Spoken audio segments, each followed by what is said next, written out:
A paz do Senhor, que alegria novamente podemos estar aqui, para juntos aprendermos mais uma lição da nossa Escola Bíblica Dominical. Eu quero aqui te convidar para fazermos uma oração. Senhor Deus e eterno Pai, Pai amado, Pai querido Deus Santo, nós te louvamos, Pai, por mais essa oportunidade.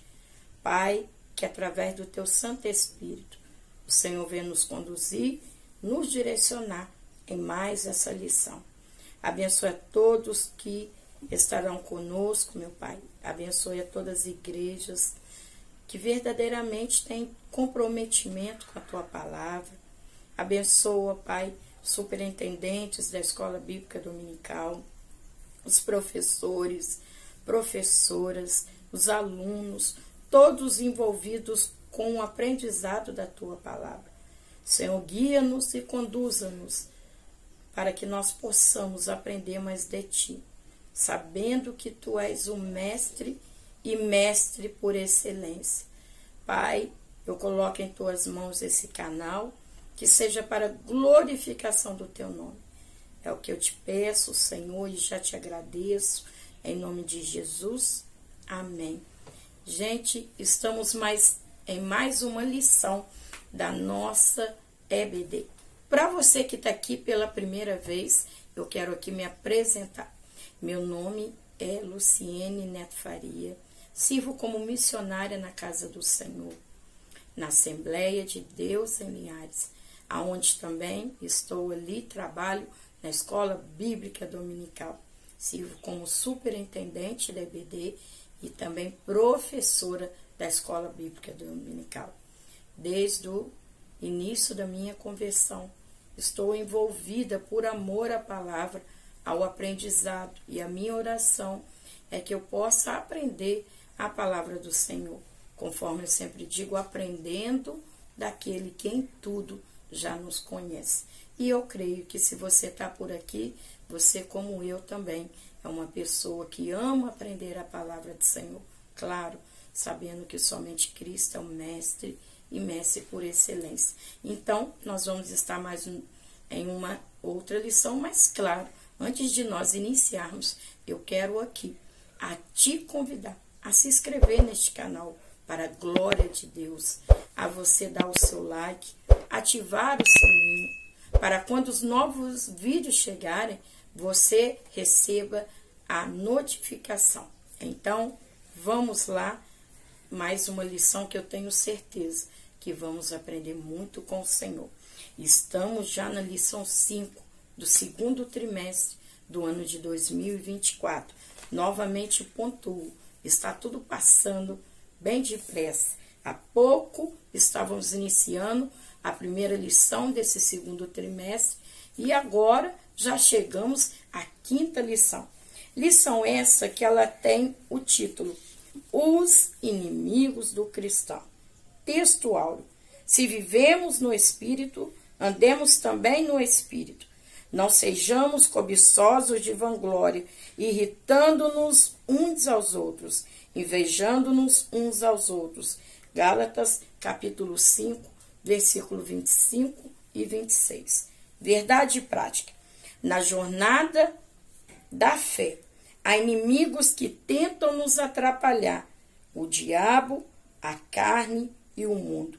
Mas em Cristo somos mais que vencedores. Leitura bíblica em classe. Carta de Paulo aos Romanos, capítulo 6, do versículo 11 ao 14, e depois primeira epístola de João, capítulo 2, versículo 15 ao 17. Assim também vós considerai-vos como mortos para o pecado, mas vivos para Deus em Cristo Jesus, nosso Senhor. Não reine, portanto, o pecado em vosso corpo mortal, para lhe obedecerdes em suas concupiscências. Nem tampouco apresenteis os vossos membros ao pecado por instrumentos de iniquidade, mas apresentai-vos a Deus como vivos dentre os mortos, e os vossos membros a Deus como os instrumentos de justiça. porque o pecado não terá domínio sobre vós, pois não estáis debaixo da lei, mas debaixo da graça. Não ameis o mundo, nem o que no mundo há. Se alguém ama o mundo, o amor do Pai não está nele. Porque tudo o que há no mundo, a concupiscência da carne, a concupiscência dos olhos e a soberba da vida, não é do Pai, mas do mundo. E o mundo passa, e a sua concupiscência, mas aquele que faz a vontade de Deus permanece para sempre. O objetivo da nossa lição. Primeiro ponto, identificar o primeiro inimigo do cristão, o diabo. Segundo ponto, explicar o conceito bíblico da palavra carne. Terceiro ponto, apresentar o termo mundo, enfatizando 3 níveis de vícios infames de acordo com a lição. Nessa lição, nós também temos três tópicos, e cada tópico com seus 3 subtópicos. O tópico primeiro, nós vamos falar o primeiro inimigo do cristão, com seus 3 subtópicos. O diabo é real, a descrição de Satanás e a identidade do inimigo. O segundo tópico, nós vamos falar do segundo inimigo do cristão, que é a carne, com seus subtópicos, conceito bíblico da carne, a carne no Novo Testamento e a perspectiva doutrinária da palavra. O terceiro tópico, que vai falar do terceiro inimigo do cristão, que é o mundo, com 3 subtópicos. Perspectivas bíblicas da palavra mundo. 3 níveis de vícios infames e vencendo o mundo. A nossa introdução, ela vai nos falar dessa jornada da vida cristã. E dentro dessa jornada, nós nos deparamos com alguns perigos que ameaçam a trajetória do nosso caminho para o céu. Desde o início desse trimestre, a primeira lição foi enfatizado acerca da nova caminhada. A segunda lição veio falar sobre a porta estreita e a porta larga. A terceira lição foi nós falamos sobre o céu, que é o destino do cristão. Já da quarta lição, nós falamos de como se conduzir a essa caminhada. E hoje nós vamos falar dos inimigos do cristão em meio à trajetória desta caminhada. Então, percebendo essas lições anteriores e a de hoje, nós vamos ver que tudo se inicia a partir de alguém que aceitou a Cristo e tem a sua vida regenerada, inicia o processo de uma nova caminhada, a sua conversão, uma visão agora não de mundo, mas uma visão de reino de Deus, reino dos céus, e que quem conduz essa caminhada tem a prioridade da porta estreita, de entrar pela porta estreita, porque tem um destino. E qual é esse destino? Esse destino é o céu. E quem tem toda essa visão de reino, ele tem uma forma de se conduzir na caminhada. Ou seja, não pode, de acordo com a quarta lição, não pode andar da mesma forma, não pode andar do mesmo jeito, porque agora é uma pessoa que caminha para o céu. Então, tem uma nova conduta em sua caminhada. E a lição de hoje, ela vai nos mostrar que em meio a essa caminhada, nós também vamos ter inimigos em nossa trajetória. E é interessante que já cita aqui.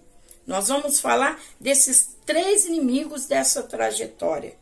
O primeiro que nós vamos pontuar é sobre o diabo. Depois, nós vamos pontuar sobre a carne.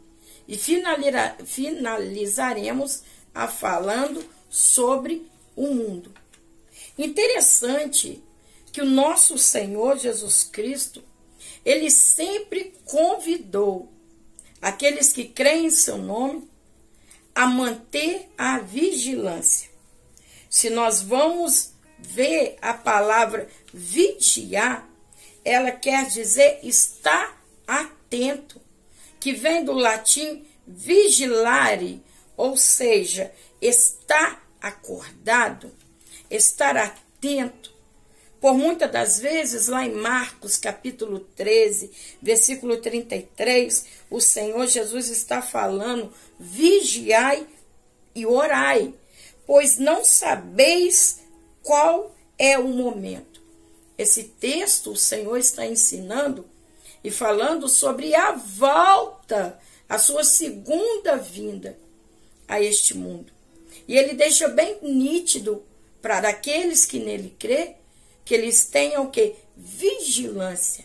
Ou seja, na trajetória da nossa caminhada, nós precisamos vigiar. Mas vigiar por quê? Porque em meio a essa trajetória, nós vamos lidar o quê? Nós vamos lidar com inimigos, com o diabo, com a carne e com o mundo. Carta de Paulo aos Efésios, no capítulo 6, no versículo 18, diz assim: orando em todo o tempo, com toda sorte de oração e súplica no Espírito, algumas traduções velando, outras vigiando, nisso com toda perseverança e súplica por todos os santos. Então nós entendemos que em vários textos bíblicos, o nosso Senhor, ele nos convida a estar vigilantes em meio a esta caminhada, porque em meio a essa trajetória, nós vamos ter que lidar com os inimigos, que é o diabo, a carne e o mundo.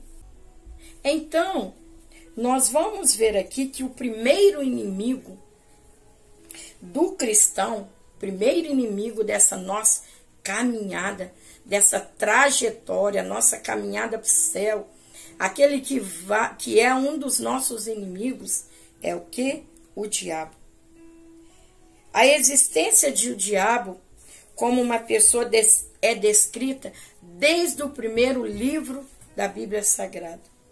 O livro do Gênesis fala sobre isso, 1 Crônicas, Jó, Salmos, Isaías, Ezequiel e Zacarias.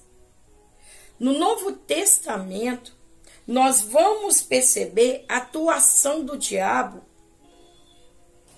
por cerca de 25 vezes das 29 passagens dos evangelhos em que Jesus o menciona. Para muitos, falar o termo diabo, ou até mesmo para muitos cristãos, alguns, ao falar esse termo, evitam falar esse nome. Alguns tratam como se ele não existisse, mas na Bíblia Sagrada, nós vamos ver desde do Gênesis, que é o primeiro livro, e também alguns outros livros da Bíblia Sagrada, dentro do Velho Testamento, falando sobre a existência dele. E nós vamos ver o nosso Senhor Jesus falando e notificando sobre a existência do diabo.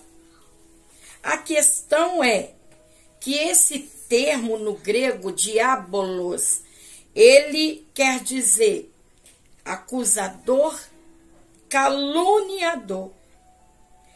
Esse termo, ele ocorre no Novo Testamento, no mínimo 36 vezes. O diabo, ele é a personificação do mal. O diabo, ele se opõe tudo que é para a glória de Deus. Ele é descrito também como tentador, lá em João, capítulo 8, versículo 44. Ele é também conhecido como Deus deste século, segunda carta de Paulo aos Coríntios, capítulo 4, versículo 4. Nós vamos ver que a existência do diabo, nós temos uma das seitas, como o satanismo. No satanismo, ele é o mestre absoluto do mal, é um objeto de adoração, a ele são oferecidos sacrifícios. Reconhecido também na bruxaria, principalmente nos chamados de magia negra. Ele é o princípio do mal. As bruxas firmam pacto com ele e se dedicam a praticar os seus propósitos malignos. Então, nós vamos ver que das 29 passagens nos evangelhos mencionadas por Jesus, 25 vezes ele faz a atuação, ele nos mostra sobre a atuação do diabo. Primeira epístola de Pedro, capítulo 5, versículo 8. O diabo, o nosso adversário, anda em derredor, bramindo como um leão, rugindo que ruge, buscando a quem possa tragar, ou, em outras traduções, devorar. Algumas especificações também são atribuídas ao diabo. Serpente, Gênesis 3, versículo 1, 14. 2 Coríntios, do 11, capítulo 11, versículo 3. Apocalipse, capítulo 12, versículo 9. Apocalipse, capítulo 20, versículo 2. Nós vamos ver que outro nome também atribuído ao diabo é Beelzebu ou Baal-zebu, que quer dizer Senhor das moscas. Primeiro livro dos Reis, capítulo 1, do versículo 1 ao 6 e também o versículo 16 deste mesmo capítulo. Mateus, capítulo 12, versículo 24. Nós vamos ver que aqui em Reis vai falar sobre o deus Ecrom.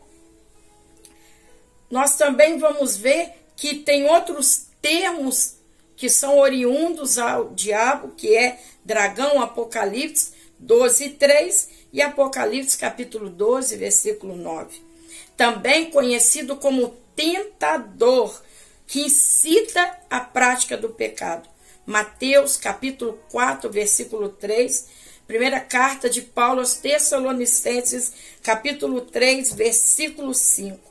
No Novo Testamento, como já pontuamos, se mostra ali a atuação do diabo cerca de 25 vezes. No ministério de Cristo, ele atesta a realidade do diabo.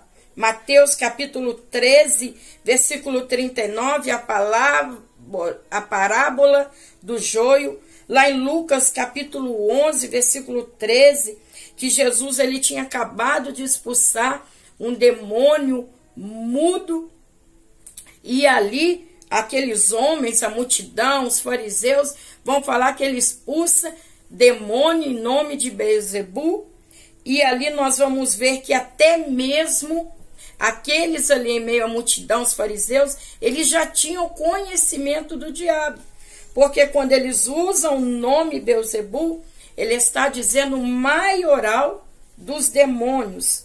Então, até as multidões, ali na época de Cristo, e também os fariseus, eles entendiam que havia ali o diabo. O povo, ele já tinha conhecimento do reino das trevas. Então, o diabo, ele é o nosso primeiro inimigo. É aquele que, a partir do momento que nós aceitamos a Cristo, que já se posiciona com todo o seu exército maligno para tentar impedir a nossa trajetória. Uma das descrições que nós também vamos ver é a descrição como ser espiritual também. Nós vamos ver a descrição de Satanás. Satanás, ele é um ser espiritual que pertence a uma ordem angelical. Aqui está falando sobre a palavra querubins. Querubins, querub, no hebraico, que quer dizer guardar, cobrir. Nós vamos ver que querubim é o vocábulo correlato com o verbo acadiano que significa bendizer, louvar e adorar. Os querubins, essa hierarquia angelical, os querubins, eles estão diretamente ligados à santidade de Deus. Quando você vai estudar sobre os querubins, você vai ver que quer dizer guardar e cobrir. Quando nós vamos ver, depois da queda, Gênesis 3, a Bíblia vai dizer que o Senhor coloca querubins para estar guardando ali o jardim do Senhor ali no Éden. Gênesis capítulo 3, versículo 24. Nós vamos ver também que o salmista, Salmos 18, versículo 10, vai dizer que Deus está entronizado entre os querubins. Ezequiel, capítulo 10, do versículo 1 ao 22, nós vamos também ver falar sobre os querubins. Mas também, quando a Arca da Aliança ela foi construída, ela tinha a tampa da arca, que se chama propiciário.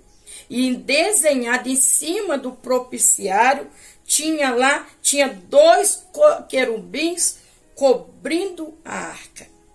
Quando nós vamos ler o livro do profeta Ezequiel, no capítulo 28, vai se falar sobre o rei Tiro, ou príncipe de Tiro.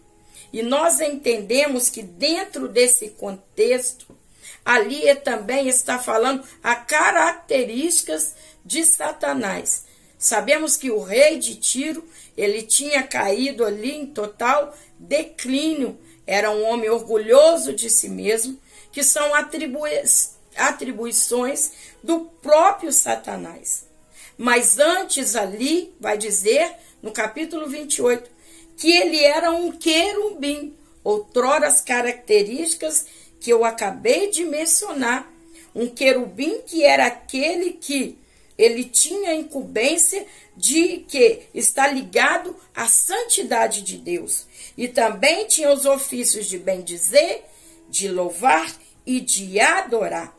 Os querubins, nós vamos ver que eles têm as 9 pedras preciosas. Se você for olhar o peitoral do sacerdote, também ele é composto com pedras similares.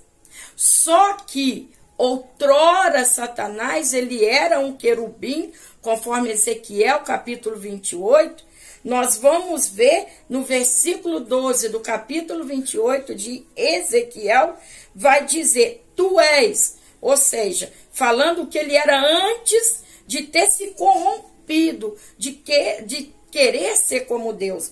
No versículo 12, tu és. No versículo 13, foi criado. Então, nós estamos vendo aqui que foi criado. Quem criou? Foi Deus, mas Deus criou um querubim. No meio do trajeto, ele corrompeu-se, perdendo ali aquela atribuição que ele foi criado. Quando você lê no versículo 14 de Ezequiel 28, aqui continuando, vai dizer, tu eras. Então, primeiro, versículo 12, tu és, versículo 13, foi criado, versículo 14, tu eras, até o dia que foi-se achado iniquidade em ti.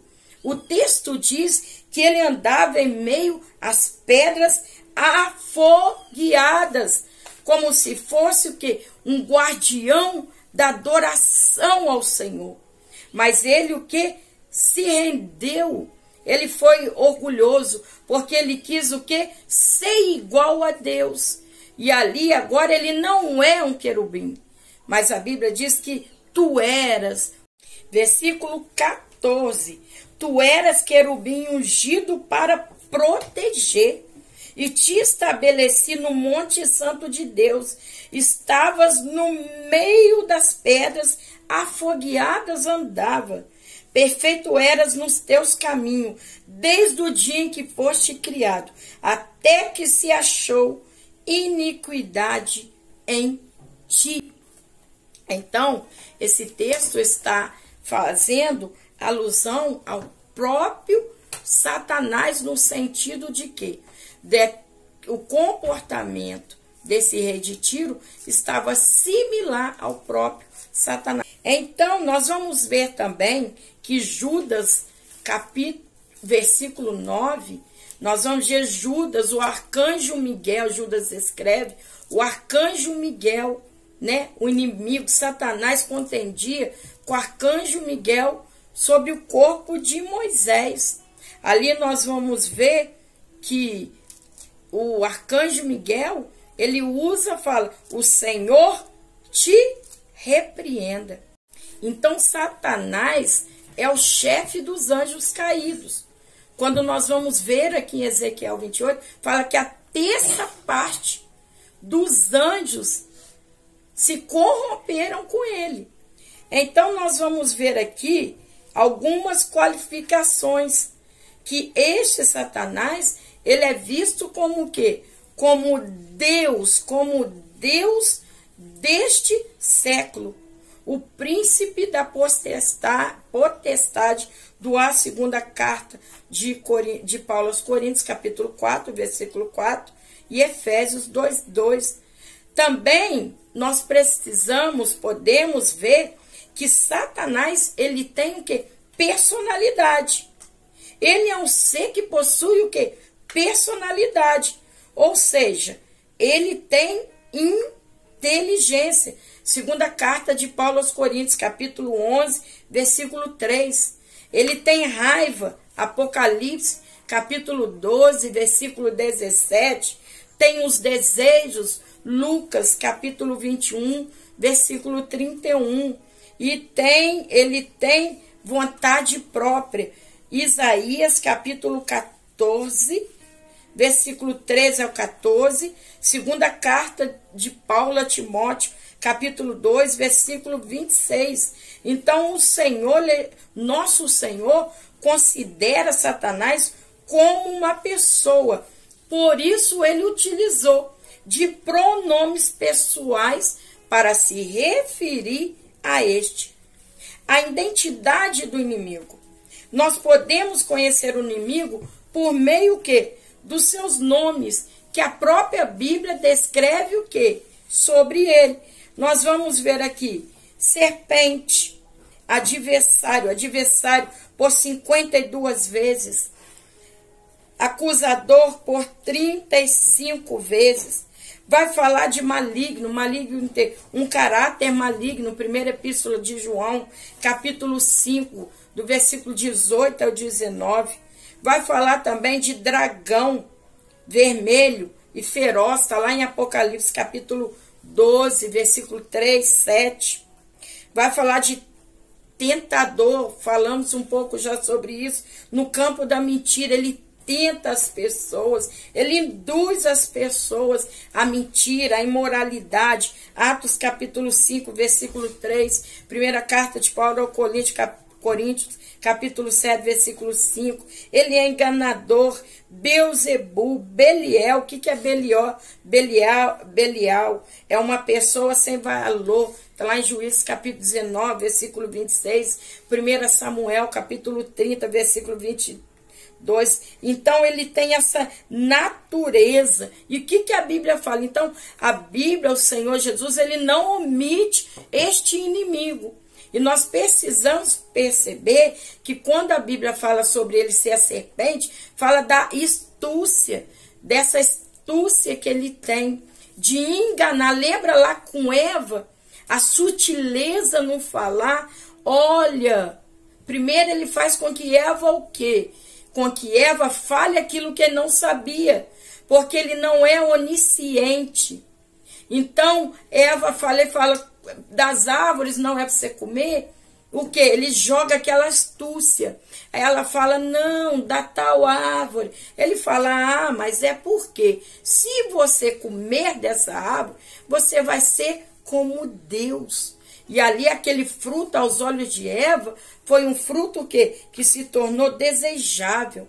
Mas o que a Bíblia, ao mesmo tempo que a palavra do Senhor, o Senhor Jesus não omite a existência do diabo, pelo contrário, ele nos mostra que o diabo considera Satanás como uma pessoa. O que a Bíblia fala para nós? Primeiro, devemos resisti-lo. Ora, não tem como resistir aquilo que não existe. Mas a Bíblia fala, temos que resisti-lo, ou seja, o diabo existe. E ele está atuando em muitos lugares no meio celestial.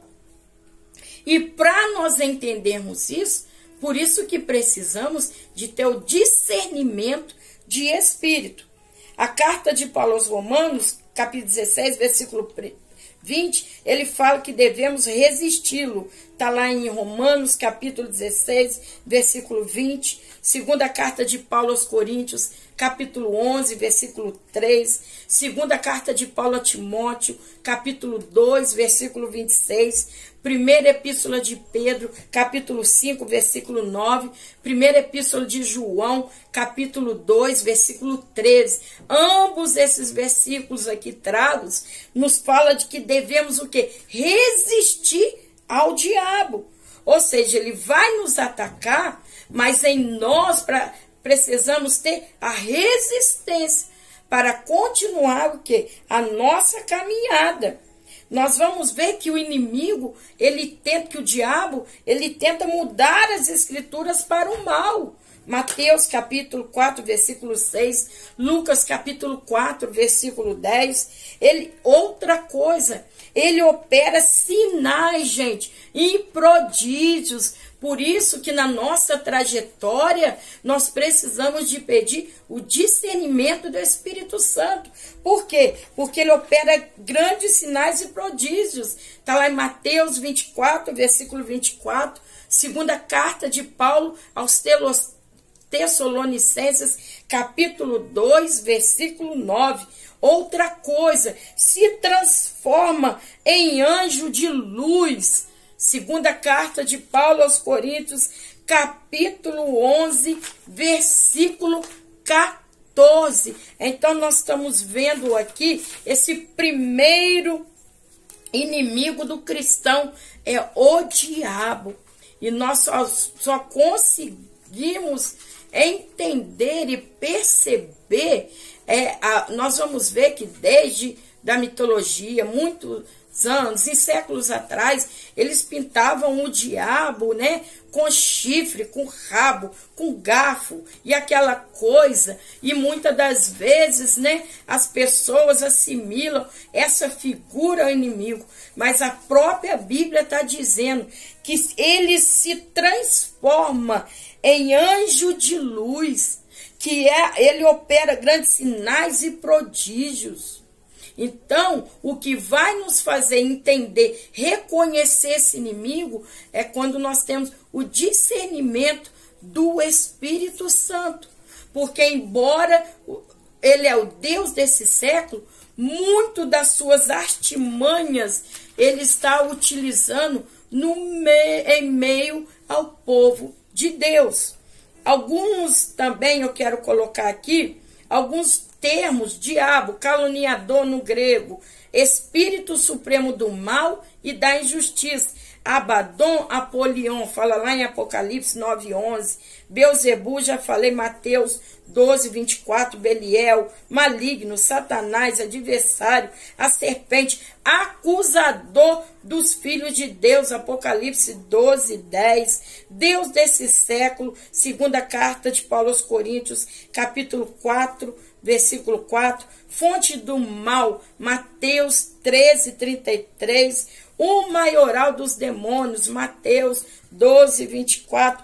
Príncipe da potestade do ar, carta de Paulo aos Efésios, capítulo 2, versículo 2. Pai da mentira, João 8:44. Sagaz, astuto, sedutor. E conforme o Salmo 91, versículo 3, passarinheiro. Então nós estamos vendo aqui a Bíblia deixando bem claro sobre esse inimigo do cristão, que é o próprio diabo, que é Satanás, que ele tem ali, ele vem ardilosamente para tentar nos desviar do caminho do céu. A identidade do inimigo.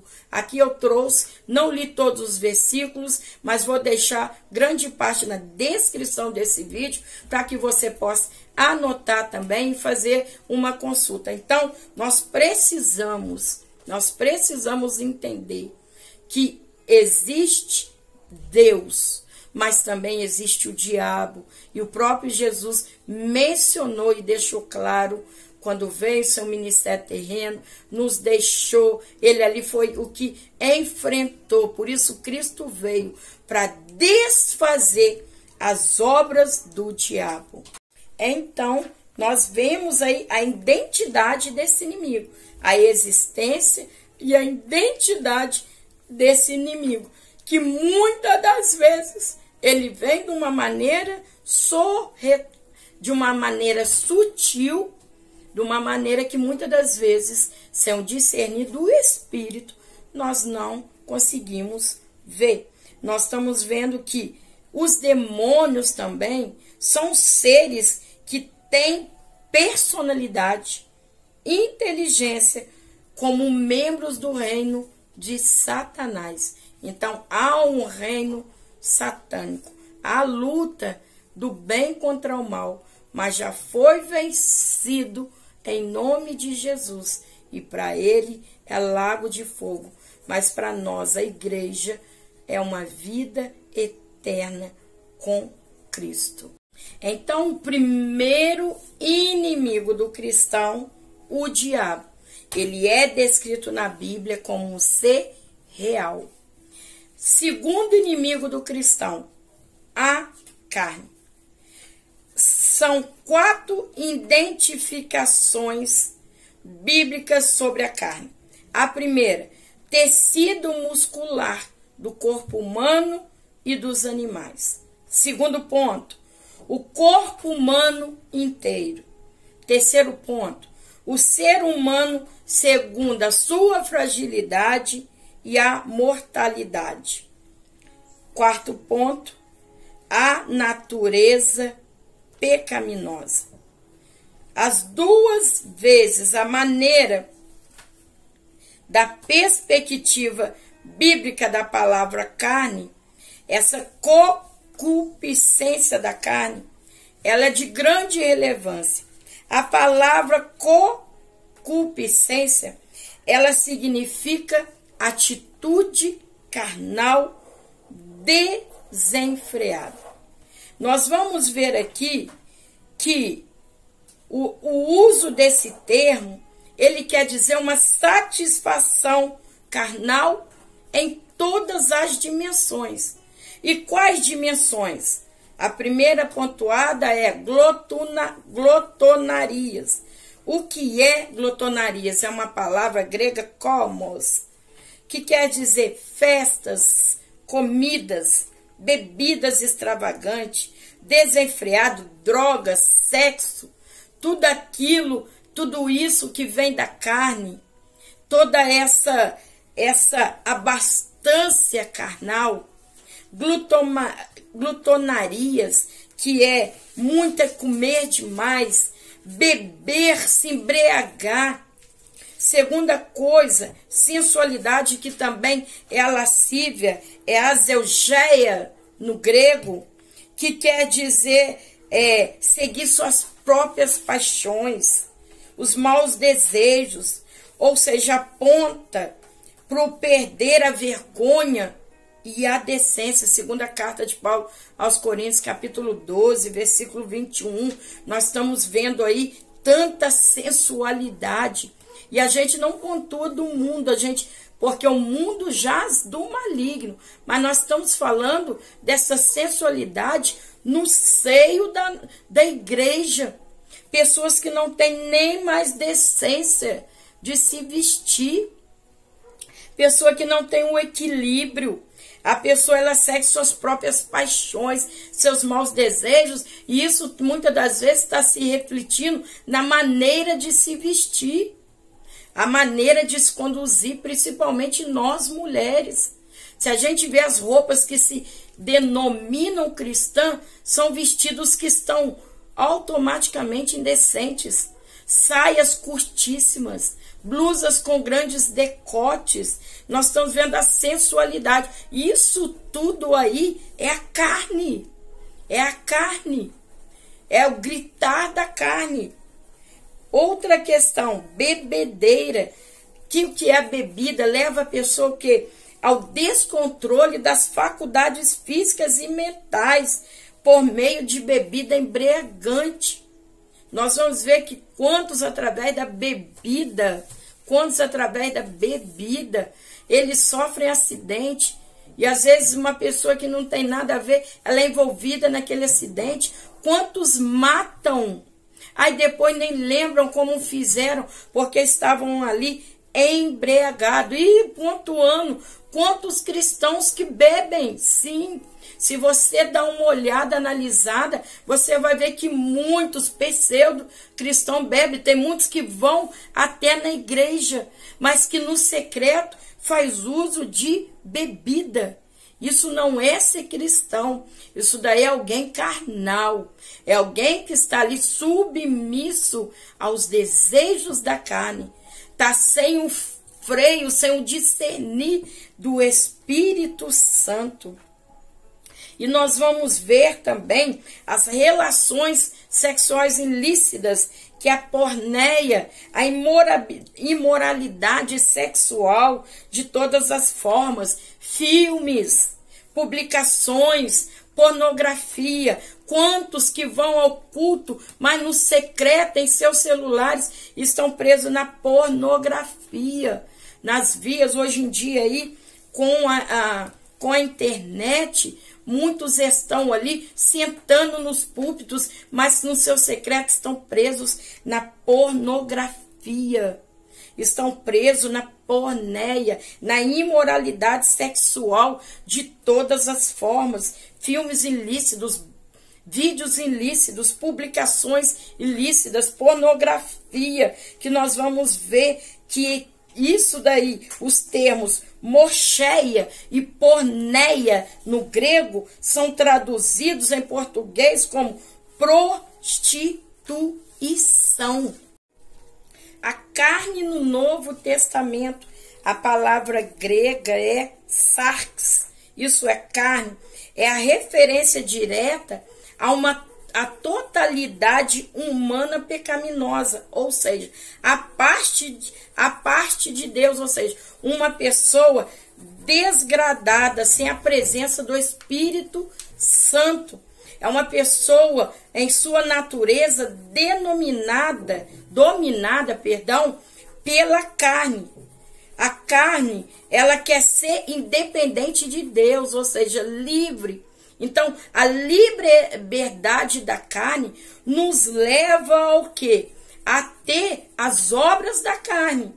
Adultério, prostituição. Hoje em dia é até complicado, você vai pregar sobre adultério, muitas pessoas não gostam. Por quê? Porque nós estamos vendo isso acontecendo dentro da igreja. Hoje em dia, um casa aqui, larga, depois casa com outro e está virando uma bagunça. Mas a palavra de Deus, ela não pode ser mudada. Quando nós estamos vendo a carne predominante, quer conhecer um cristão verdadeiro, é você ver a conduta dele. É você observar a conduta, o caráter. E quantos estão inseridos, como se dizendo como igreja, mas estão no adultério. Muitos que fazem uso do púlpito, lideram como membros também, mas estão no adultério. Isso daí é a carne. Então está dizendo que o que está predominando na vida dessa pessoa é a carne. Essa pessoa está rendida a esse inimigo, como na descrição aqui, o segundo inimigo, que é a carne. É um crente carnal, é um crente que está ali, dominado pela natureza carnal, pela natureza caída, não foi regenerado, não foi transformado. Nós vamos viver aqui, quando você vai ver a obra da carne, vai adultério, prostituição, impureza, lascívia, idolatria, feitiçaria, inimizades, apatia, porfia. O que é porfia? É briga, é oposição, iras, que é tumos no grego. Nós vamos ver fúria explosiva. Hoje a gente vê pela internet irmãos brigando contra irmãos e dizendo que está defendendo o reino, mas que automaticamente está um desrespeitando o outro, ali tirando o mandamento bíblico. Nós vamos ver rivalidade de igreja com igreja. Igreja fulana, igreja tal, não pode estar na igreja tal. Isso daí é carne. Isso daí não vem de Deus, gente. Rivalidade, dissensões, divisões, o quê? Introduzir ensinamentos sem respaldo bíblico. O que é heresias? Heresias, grupos divididos dentro de congregação. Nós estamos vendo que tem essa divisão no meio do povo de Deus. Inveja, nossa, bebedeira, orgia, pelejas. O que é a palavra peleja? Eritéia no grego. O que é isso? Ambição egoísta, cobiça de poder. Então nós estamos vendo aqui que essas pessoas que estão ali nessa natureza pecaminosa, ela faz com que o ser humano haja como se fosse o próprio Deus, o Deus da sua vida, aquele que comanda. Então, se vê essa natureza. Então, a carne na perspectiva do Novo Testamento, o termo grego sarx, quando fala no Novo Testamento, está dizendo uma pessoa que está o quê? Na natureza corrompida, está presa na natureza caída, na natureza pecaminosa. Não teve ainda assim uma regeneração. A perspectiva doutrinária da palavra carne. Doutrinariamente, a carne é a natureza humana depois da queda de Adão. Pode ser usada para se referir ao corpo humano, mas também à natureza pecaminosa. Então, nós vemos que nesse sentido, embora uma mesma palavra possa trazer sentidos diferentes, não há razão para se confundir-se entre carne como corpo e carne como natureza pecaminosa. Pois o que é produzido pela natureza pecaminosa logo é reconhecido como, por exemplo, a idolatria. É uma obra da carne. Então, nós estamos vendo ali que quando está pontuando a natureza, né? Essa natureza pecaminosa, né? Quando fala carne como a natureza pecaminosa e também carne como corpo humano, automaticamente a natureza pecaminosa, ela vai se refletir no corpo humano. Então, nós vamos ver uma pessoa que é idólatra. A idolatria vem de uma natureza caída, de uma natureza pecaminosa. E a idolatria, ela vai ser manifesta através do corpo humano. Nós estamos vivendo aqui períodos, né, de idolatria. Nós falamos de outras, né, vamos dizer aí, outros grupos, né, que se dizem religiosos, que ali tem as suas esculturas. Mas e o que o inimigo tem feito? Muitas das vezes no meio do cristianismo.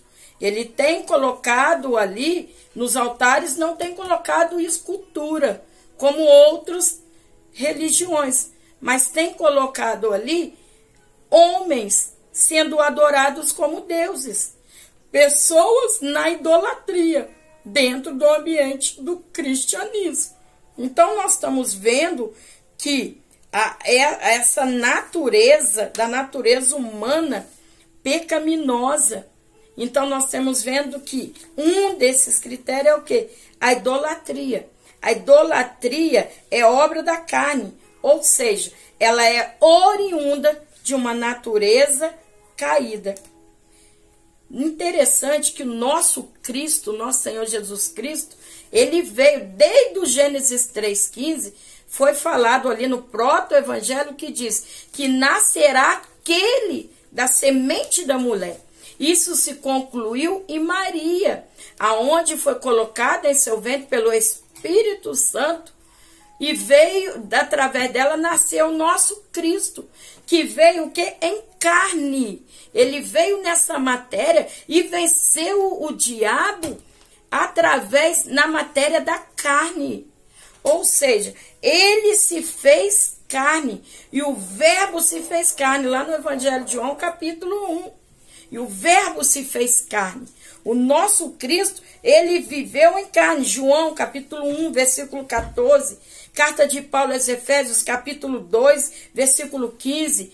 Carta de Paulo aos Colossenses, capítulo 1, versículo 22. 1 Timóteo, capítulo 3, versículo 16. Primeira carta de Pedro, capítulo 4, versículo 1. Primeira epístola de João, capítulo 4, versículo 2 e 3.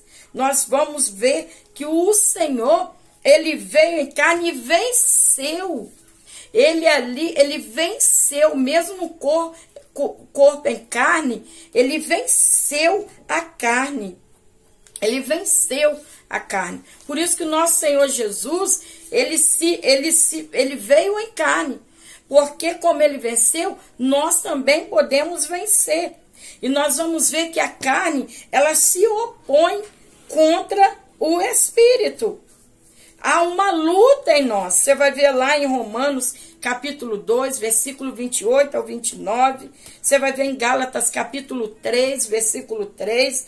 1 de Pedro, capítulo 3, versículo 18. E lá em João, capítulo 6, versículo 63. O Espírito é o que vivifica. A carne de nada se aproveita.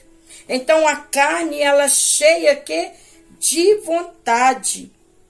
Segunda carta de Paulo aos Coríntios, capítulo 10, versículo 3, diz: porque andando na carne, não militemos segundo a carne. Então, nós temos esse segundo adversário, inimigo do cristão. O inimigo do cristão, o nosso inimigo, a carne. Romanos 8:8. Portanto, os que estão na carne não podem agradar a Deus. Romanos 8:5.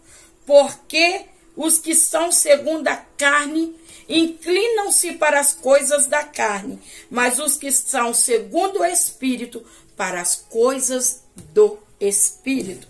Gálatas 5:17. Porque a carne cobiça contra o Espírito, e o Espírito contra a carne. E estes se opõem-se um ao outro, para que não façais o que quereis. Aí, na carta de Paulo aos Romanos, capítulo 13, versículo 14. Mas revesti-vos do Senhor Jesus Cristo, e não tenhais cuidado da carne e suas concupiscências. Então, nós precisamos olhar, ver, abrir os olhos contra esse inimigo da carne.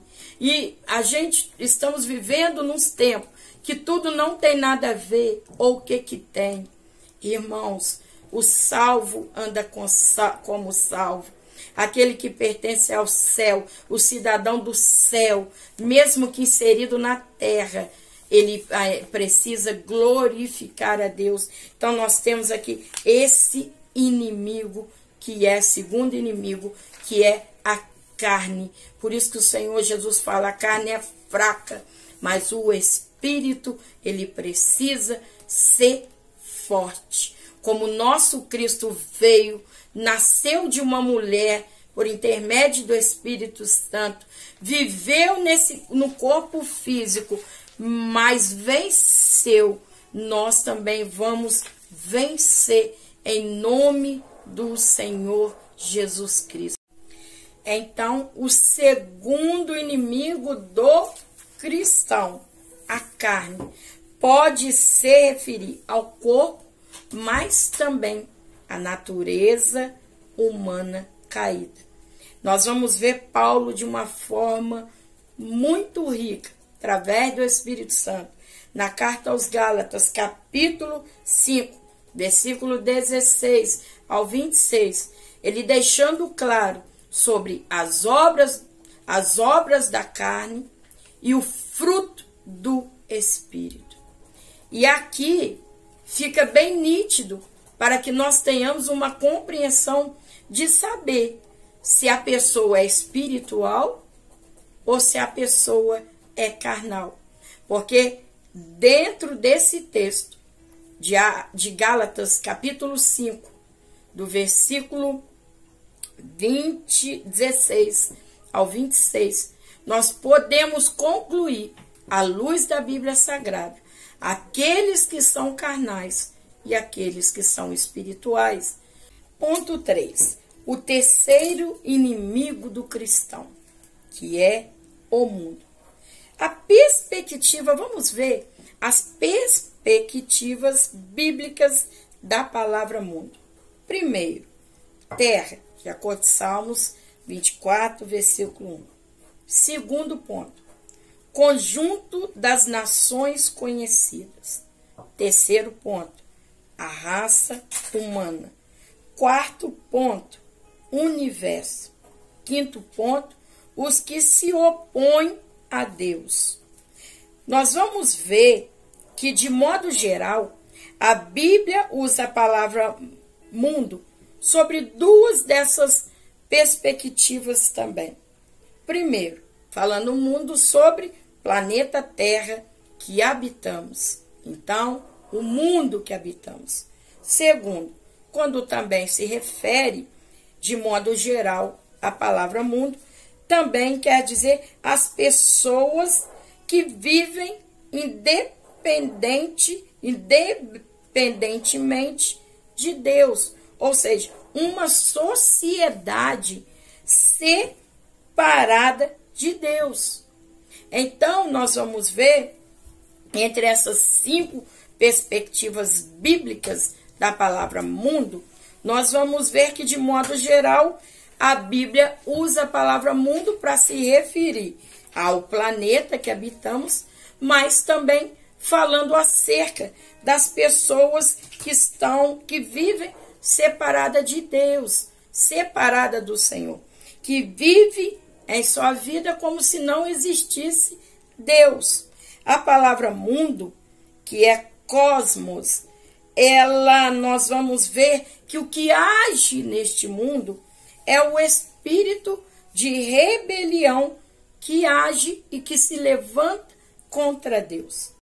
Nós vamos perceber que muitas das vezes o Satanás, ele usa até as profissões, né? Como ele está nesse mundo, ele usa pessoas que muitas das vezes estudam grande parte da vida para salvar vidas, mas que começam a defender e promover a matança de seres humanos, promover ali a matança de crianças que ainda estão no ventre, levantando a bandeira do aborto. Também nós vamos ver na agricultura, que muitas das vezes a terra é para o plantio, para sair o alimento, mas nós vamos ver que através dessa opressão de Satanás, começam a produzir drogas que vão destruir e trazer matança. Drogas como álcool e os narcóticos. Nós vamos ver também que na área da educação, nós vamos ver se promovendo filosofias ímpias, humanistas, que os meios de comunicação em massa para destruir padrões divinos de conduta. Nós precisamos entender que a consciência por trás de todos os empreendimentos meramente humanos há um espírito, uma força maligna que atua contra Deus e contra a sua palavra. Sistemas também que se dizem sistemas religiosos. O mundo e a igreja são dois grupos distintos, pois o mundo está sob o domínio de Satanás, João 12:31, e a igreja pertence exclusivamente a Cristo. Carta de Paulo aos Efésios, capítulo 5, versículo 23 e 24, e Apocalipse 21:2. Então nós estamos vendo aqui que nessas duas perspectivas, pessoas que são dominadas pelos vícios mais infames. O que significa a palavra infame? Aquele que não tem honra. Nós vamos ver aqui 3 níveis de vícios infames que todo cristão encontrará em sua jornada. Primeiro, a concupiscência da carne. A concupiscência da carne, nós vamos ver, tem a ver o quê? Com essa natureza humana completamente dominada pelo pecado corrompido. Essa natureza decaída, todo ato do corpo para fins maléficos e imorais. Nós temos visto a imoralidade, né? O que antigamente causava assim, espanto, hoje você vê a todo momento, e se bobear nem se escandaliza mais. Então vai ver essa natureza decaída, corrompida, e a cada dia nós percebemos isso de maneira clara, e para muitos isso daí já não se escandaliza mais. Segundo ponto é a concupiscência dos olhos, ou seja, tem a ver com tudo que a gente envolve o quê? A mente e também a imaginação. Estamos vivendo o tempo de grande mídia, do acesso fácil à informação, mas com uma grande desinformação a nível espiritual. Nós estamos vendo aqui por meio de músicas e precisamos pontuar o mundo, as músicas do mundo, elas sempre estão trazendo evidências da parte sexual, crianças que estão ouvindo isso e achando isso como normal. Nós estamos vendo as músicas com palavreados, uma fala coerente, tão nojentos. Nós estamos vendo aí a mídia expondo tantas coisas, mostrando assim, se a gente não policiar aquilo que vemos, se não ensinar aos nossos filhos. Nós estamos vendo através da música mundana, através do filme, através de literatura mundana, através da arte, para o que? Estão se despertando ou se rendendo aos desejos carnais. É interessante que a Bíblia fala lá em Mateus 5:29, se os teus olhos te faz pecar, arranca-os. É melhor ir sem os olhos para o inferno, sem os olhos para o céu, do que com os olhos para o inferno. Mas quantos têm sido pegados vendo coisas impuras, as coisas desse mundo? Quantos não têm se despertado para isso, que não faz diferenciação mais daquilo que agrada e daquilo que não agrada ao Senhor? Quando a gente vai vendo com os olhos, nós vamos ver que isso envolve a nossa mente, envolve a nossa imaginação e acaba criando desejo pelas coisas pecaminosas. Você fica um dia todo vendo algo que não agrada a Deus, você vai ver que no final do dia você está desejando aquilo. E precisamos nos alimentar das coisas de Deus. Segundo, terceiro ponto, a soberba da vida. O que é isso? A autoglorificação do homem no pecado. Nós estamos vendo aí homens atraindo homens, a glorificação do homem, o homem querendo ser mais do que Deus. Pontua novamente sobre Eva. Olha, se você comer do fruto, você vai ser igual a Deus. Nós estamos vendo a autoglorificação do homem ao pecado. Nós vamos ver o egoísmo, que é o amor exagerado aos próprios interesses. A vanglória, o que é isso? É a pessoa que envaidece, né, pelos seus próprios feitos. Nós estamos vendo aí, está tão nítido. Nós vamos ver também sobre o ateísmo, que é aquelas pessoas que negam a Deus. Então estamos vendo a soberba da vida, esse vício, esse nível de vício que expressa a autoglorificação do homem. Então, nós vamos ver que a autoglorificação, o egoísmo, a vanglória, o ateísmo, é o homem da atualidade desprezando o Criador em oposição deliberada, vencendo o mundo. Há um sistema carnal que age sob o controle do maligno, que busca nos remover do caminho que leva o céu, usando meio de ideologias anticristãs e estilos de vidas que não glorificam a Deus.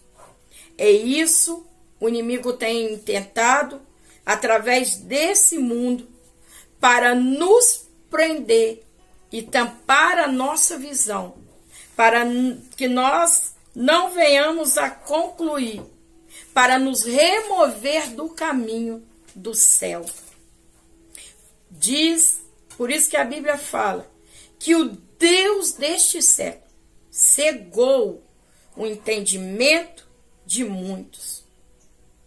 O inimigo, ele vai colocando uma estratégia para aos poucos tirar os filhos de Deus e as filhas de Deus do propósito, para se corromperem no caminho que devem seguir.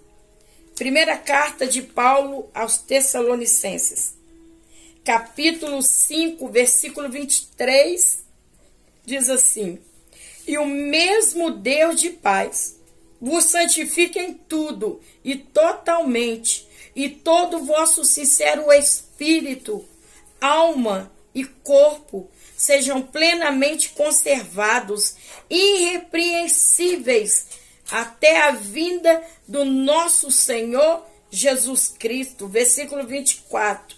Fiel é o que vos chama, o qual também haverá de fazê-lo. E como vamos vencer? Como vamos vencer este mundo que é o terceiro inimigo do cristão? Como vamos vencer? É nós estarmos cheios ter uma vida cheia do Espírito Santo. É necessário viver plenamente em Cristo. Tiago, capítulo 5, no versículo 7, diz assim: tende grande paciência, pois, irmãos, até a volta do Senhor. Eis o lavrador aguarda o precioso fruto da terra, sendo paciente a respeito dele, até que receba as primeiras e as últimas chuvas. Versículo 8. Tendo vós também paciência, irmãos, e fortalecer os vossos corações, porque a volta do Senhor está próxima. Então precisamos resistir. Por quê? Porque nós não somos deste mundo. Somos forasteiros neste mundo. Hebreus capítulo 11, versículo 13. Primeira epístola de Pedro, capítulo 2, versículo 11. Não somos forasteiros neste mundo. Outras, de acordo com Romanos, carta de Paulo aos Romanos, capítulo 12, versículo 2, nós não devemos nos conformar com este mundo. Lá em 1 João, capítulo 2, versículo 15, a palavra vai dizer, não devemos amar o mundo. E lá em Colossenses, capítulo 1, versículo 13, e Gálatas 1, versículo 4, devemos ser libertos deste mundo. Por quê? Porque é impossível amar ao mundo, e ao Pai ao mesmo tempo. Mateus 6, 24, Lucas 16, 13 e Tiago 4, 4. Então, o como vamos vencer o mundo é estarmos na presença do Senhor, cheios do Espírito Santo, é ser verdadeiros por intermédio da palavra de Cristo. E para finalizarmos, eu quero ler um texto aqui no Evangelho do nosso Senhor Salvador Jesus Cristo, a qual João descreveu, capítulo 16, versículo 33, que diz assim: essas coisas vos tenho falado, para que em mim tenhais paz. No mundo tereis angústia, mas sede corajosos. Eu venci o mundo. Em Gênesis 3,15, o Pai disse: nascerá aquele da semente da mulher, que esmagará a cabeça da serpente. O Filho vem em corpo de carne, e ele, sem pecado algum, voluntariamente tem morte de cruz, mas ao terceiro dia ressuscitou. E aí deixa do Espírito, que é colocado dentro de cada um cristão. E esse Espírito domina a carne e nos capacita a continuar essa trajetória até aquele grande dia, aonde estaremos com nosso Senhor, em nome de Jesus. Amém? Vamos ler a nossa conclusão. O apóstolo Pedro nos adverte a respeito do plano do inimigo em nos tragar, com o objetivo de destruir a obra realizada por Cristo em nossas vidas. Ele quer enfraquecer a nossa caminhada rumo aos céus. A ação diabólica é feita mediante os ataques do inimigo. Então, para não ceder aos seus ardis, precisamos viver constantemente sobre a presença do Espírito Santo, preparados e fortalecidos em Deus. Resistir ao diabo, pois temos a sublime promessa, e ele fugirá de vós. Louvado seja Deus por mais essa lição, aonde aprendemos aqui os inimigos do cristão. Que Deus te abençoe. Eu quero aqui te convidar a se inscrever. Ainda não se inscreveu nesse canal? Se inscreva para a glória de Deus, dê o seu like, ative o sininho para receber notificação quando novos vídeos chegarem. E deixo aqui um convite para você também, para estar conosco pelo Instagram. que é Instagram, Mulheres Florescendo pela Fé. E, claro, quero te convidar a comentar de onde você é e também o que você achou da lição. Que Deus te abençoe. Vamos orar? Senhor Deus, amantíssimo Pai, te louvamos, ó Deus, pelo privilégio de estarmos na tua presença. Obrigada por essa lição. Senhor, dê uma aula abençoada a todos nós. Abençoe cada professor, cada professora. Dá graça, saúde e entendimento. Envia os teus alunos para a Escola Bíblica Dominical. Pai, nós te louvamos, te agradecemos por essa oportunidade que tu nos concedeste mais uma vez. A ti honra, glória, louvor e toda adoração. Em nome de Jesus, amém. Deus abençoe e até a próxima aula. Em nome de Jesus.